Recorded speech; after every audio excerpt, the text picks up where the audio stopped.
ओम शांति। आज 7 सितंबर 2020 की साकार मुरली। पहले सुनते हैं मुरली के कुछ मुख्य पॉइंट्स। आज बाबा ने कहा, यह ज्ञान कभी कोई दे न सके। बाप आए हैं बच्चों की पुकार पर।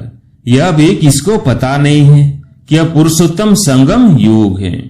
बाबा ने समझाया है, भक्ति को सीता कहा जाता, भगवान को राम कहा जाता, जो भक्तों को फल देने आता है। फिर बाबा ने कहा, वास्तव में देवताओं से भी उच्च ब्राह्मणों को कहेंगे। चोटी है ना, यह ब्राह्मण ही मनुष्यों को देवता बनाते हैं। पढ़ाने वाला है परम पिता परमात्मा, स्वयं ज्ञान का सागर। अब मुरली सुनते हैं विस्तार से। मीठे बच्चे, बाप आए हैं तुम पुराने भक्तों को भक्ति का फल देने। भक्ति का फल है ज्ञान, जिससे ही तुम्हारी सद्गति होती है। आज का प्रश्न, कई बच्चे चलते चलते तकदीर को आप ही सूट करते हैं, कैसे? उत्तर, अगर बाप का बनकर सर्विस नहीं करते, अपने पर और दूसरों पर रहम नहीं करते, तो वो अपनी तकदीर को सूट करते हैं, अर्थात पद भ्रष्ट हो जाते हैं। अच्छी रीति पढ़ें, योग में रहें तो पद भी अच्छा मिले। सर्विसुल बच्चों को तो सर्विस का बहुत शौक होना चाहिए। गीत है, कौन आया आज सवेरे सवेरे। ओम शांति। रूहानी बच्चे समझते हैं हम आत्मा है, न कि शरीर, और यह ज्ञान अभी ही मिलता है परमपिता परमात्मा से। बाप कहते हैं, जबकि मैं आया हूं तो तुम अपने को आत्मा निश्चय करो। आत्मा ही शरीर में प्रवेश करती है, एक शरीर छोड़ दूसरा लेती रहती है। आत्मा नहीं बदलती, शरीर बदलता है। आत्मा तो अविनाशी है, तो अपने को आत्मा समझना है। यह ज्ञान कभी कोई दे न सके। बाप आए हैं बच्चों की पुकार पर। यह भी किसको पता नहीं है कि यह पुरुषोत्तम संगम युग है। बाप आकर समझाते हैं, मेरा आना होता है कल्प के पुरुषोत्तम संगम युग पर, जबकि सारा विश्व पुरुषोत्तम बनता है। इस समय तो सारा विश्व कनिष्ठ पतित है। उसको कहा जाता है अमरपुरी। यह है मृत्युलोक। मृत्युलोक में आसुरी गुण वाले मनुष्य होते हैं। अमरकंटक में दैवी गुण वाले मनुष्य हैं, इसलिए उनको देवता कहा जाता है। यहाँ भी अच्छे स्वभाव वाले को कहा जाता है, यह तो जैसे देवता है। कोई दैवी गुण वाले होते हैं। इस समय सब है आसुरी गुण वाले मनुष्य। 5 विकारों में फंसे हुए हैं, तब गाते हैं, इस दुख से आकर लिबरेट करो। कोई एक सीता को नहीं छुड़ाया। बाबा ने समझाया है, भक्ति को सीता कहा जाता, भगवान को राम कहा जाता, जो भक्तों को फल देने आता है। इस बेहद के रावण राज्य में सारी दुनिया फंसी हुई है। उनको लिबरेट कर राम राज्य में ले जाते हैं। रघुपति राघव राजा राम की बात नहीं, वो तो त्रेता के राजा थे। अभी तो सभी आत्माएं तमो प्रधान जड़ जड़ीभूत अवस्था में है। सीढ़ी उतरते उतरते नीचे आ गए हैं। पूज्य से पुजारी बन गए हैं। देवताएं किसकी पूजा नहीं करते, वो तो है पूज्य। फिर वो जब वैश्य शूद्र बनते हैं तो पूजा शुरू होती है। वाम मार्ग में आने से पुजारी बनते हैं। पुजारी देवताओं के चित्र के आगे नमन करते हैं। इस समय कोई एक भी पूज्य हो नहीं सकता। ऊंचते ऊंचे भगवान पूज्य, फिर है सतयुगी देवताएं पूज्य। इस समय तो सब पुजारी हैं। पहले पहले शिव की पूजा होती है, वो है अव्यभिचारी पूजा। वह सतो प्रधान, फिर सतो, फिर देवताओं से भी उतरकर जल की, मनुष्यों की, पक्षियों आदि की पूजा करने लग पड़ते। दिन प्रतिदिन अनेकों की पूजा होने लगती है। आजकल रिलीजियस कॉन्फ्रेंस भी बहुत होती रहती है। कभी आदि सनातन धर्म वालों की, कभी जैनियों की, कभी आज समाजियों की। बहुतों को बुलाते हैं, क्योंकि हर एक अपने धर्म को तो ऊंचा समझते हैं ना। हर एक धर्म में कोई न कोई विशेष गुण होने कारण वो अपने को बड़ा समझते हैं। जैनियों में भी किस्म किस्म के होते हैं, 5 से 7 वैरायटी होंगी। उनमें फिर कोई नंगे भी रहते हैं, नंगे बनने का अर्थ नहीं समझते हैं। भगवानुवाच है, नंगे अर्थात अशरीरी आए थे, फिर अशरीरी बनकर जाना है। वो फिर कपड़े उतार कर नंगे बन जाते हैं। भगवानुवाच के अर्थ को नहीं समझते हैं। बाप कहते हैं, तुम आत्माएं यहाँ यह शरीर धारण कर पाठ बजाने आई हो, फिर वापिस जाना है। इन बातों को तुम बच्चे समझते हो। आत्मा ही पाठ बजाने आती है, झाड़ वृद्धि को पाता रहता है। नए नए किस्म के धर्म इमर्ज होते रहते हैं, इसलिए इनको वैरायटी नाटक कहा जाता है। वैरायटी धर्मों का झाड़ है। इस्लामी देखो कितने काले हैं, उनों की भी बहुत ब्रांचेज निकलती हैं। मोहम्मद तो बाद में आए हैं, पहले है इस्लामी। मुसलमानों की संख्या बहुत है। अफ्रीका में कितने साहूकार हैं, सोने हीरो की खानियां हैं। जहां बहुत धन देखते हैं तो उस पर चढ़ाई कर धनवान बनते हैं। क्रिश्चियन लोग भी कितने धनवान बने हैं। भारत में भी धन है, परंतु गुप्त। सोना आदि कितना पकड़ते रहते हैं। अब दिगंबर जैन सभा वाले कॉन्फ्रेंस आदि करते रहते हैं, क्योंकि हर एक अपने को बड़ा समझते हैं ना। ये इतने धर्म सब बढ़ते रहते हैं, कभी विनाश भी होना है। कुछ भी समझते नहीं। सब धर्मों में ऊंच तो तुम्हारा ब्राह्मण धर्म ही है, जिसका किसी को पता नहीं है। कलयुगी ब्राह्मण भी बहुत है, परंतु वो है कुक वंशावली ब्राह्मण। प्रजापिता ब्रह्मा के मुख वंशावली ब्राह्मण, वो तो सब भाई बहन होने चाहिए। अगर वो अपने को ब्रह्मा की औलाद कहलाते हैं तो भाई बहन ही ठहरे, फिर शादी भी कर न सके। सिद्ध होता है वो ब्राह्मण ब्रह्मा के मुख वंशावली नहीं है, सिर्फ नाम रख देते हैं। वास्तव में देवताओं से भी उच्च ब्राह्मणों को कहेंगे। चोटी है ना, यह ब्राह्मण ही मनुष्यों को देवता बनाते हैं। पढ़ाने वाला है परम पिता परमात्मा, स्वयं ज्ञान का सागर। यह किसको भी पता नहीं है। बाप के पास आकर ब्राह्मण बनकर फिर भी कल शूद्र बन पड़ते हैं। पुराने संस्कार पलटने में बड़ी मेहनत लगती है। अपने को आत्मा निश्चय कर बाप से बरसा लेना है। रूहानी बाप से रूहानी बच्चे ही बरसा लेंगे। बाप को याद करने में ही माया बिघन डालती है। बाप कहते, हाथ काट दे दिल यार दे। यह बहुत सहज। जैसे आशिक मासूक होते हैं जो एक दो को देखने बिगर रह न सके। बाबा तो मासूक ही हैं।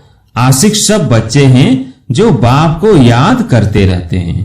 एक बाप ही है जो कभी किसी पर आशिक नहीं होता है, क्योंकि उनसे ऊंच तो कोई है नहीं।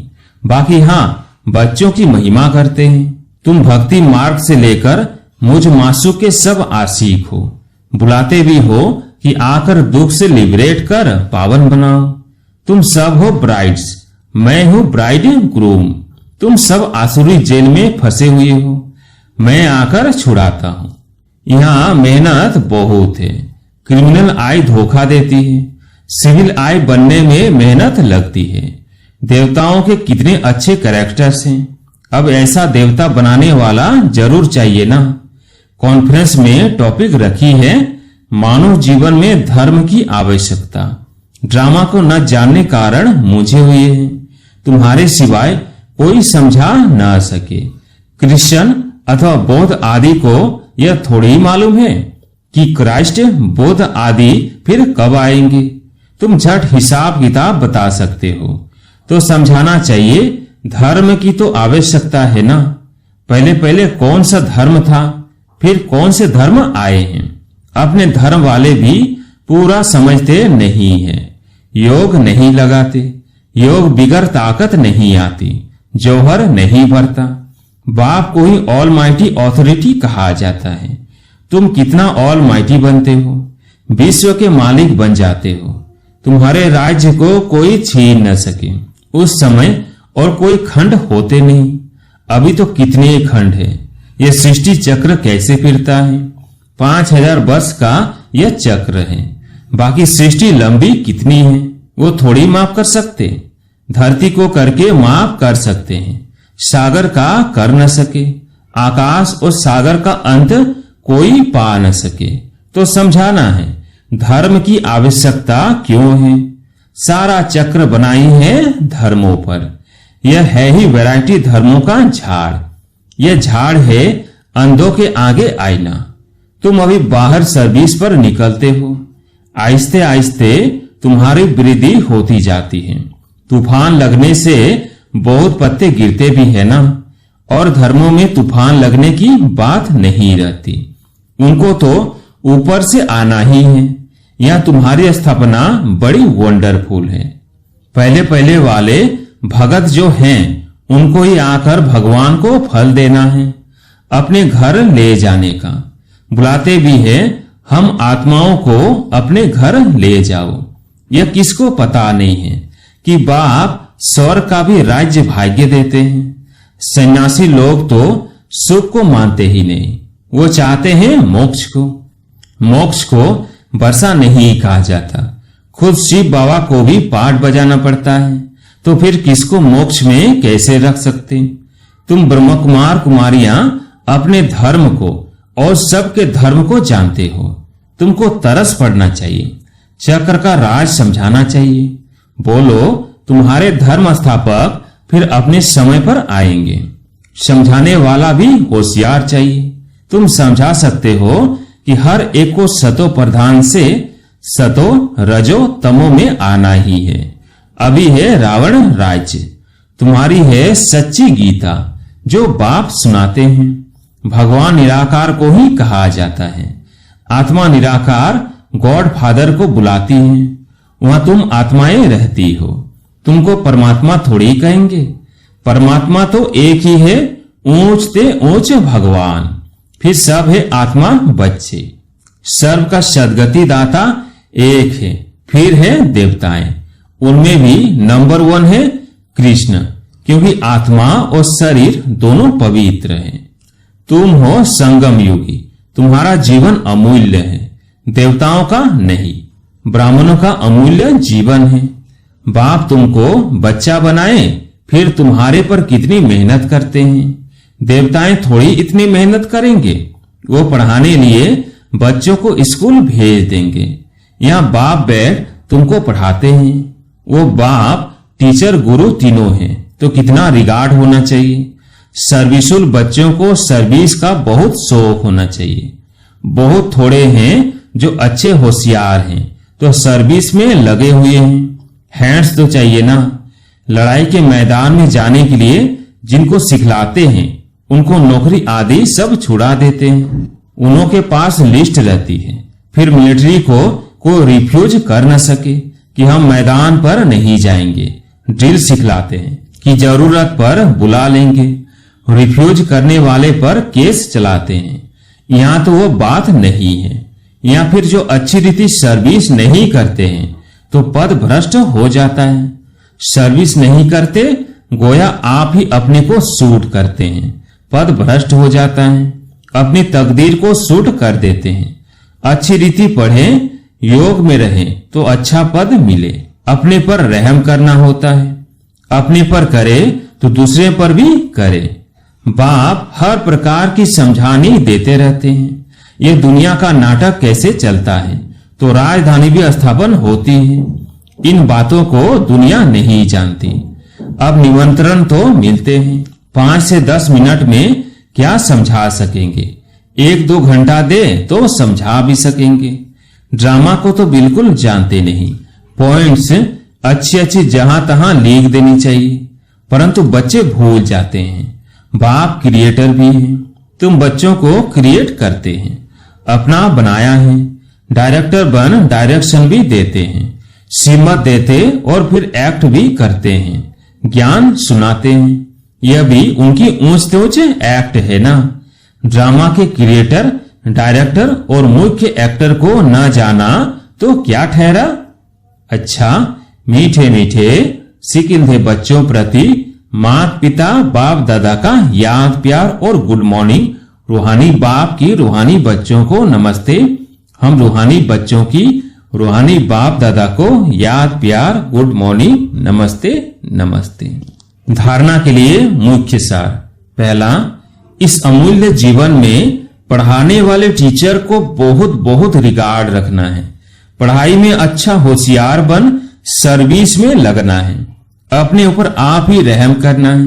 दूसरा पॉइंट, अपने आप को सुधारने के लिए सिविलाइट बनना है। अपने कैरेक्टर सुधारने हैं। मनुष्यों को देवता बनाने की सेवा करनी है। आज प्यारे मीठे बाबा का वरदान, संकल्प और बोल के विस्तार को सार में लाने वाले अंतर्मुखी भव। संकल्प और बोल के विस्तार को सार में लाने वाले अंतर्मुखी भव। व्यर्थ संकल्पों के विस्तार को समेटकर सार रूप में स्थित होना तथा मुख्य आवाज के व्यर्थ को समेटकर समर्थ अर्थात सार रूप में ले आना, यही है अंतर्मुखता। ऐसे अंतर्मुखी बच्चे ही साइलेंस की शक्ति द्वारा भटकती हुई आत्माओं को सही ठिकाना दिखा सकते हैं। यह साइलेंस की शक्ति अनेक रूहानी रंगत दिखाती है। साइलेंस की शक्ति से हर आत्मा के मन का आवाज इतना समीप सुनाई देता है जैसे कोई सम्मुख बोल रहा है। आज का स्लोगन, स्वभाव संस्कार संबंध संपर्क में लाइट रहना अर्थात फरिश्ता बनना। अच्छा।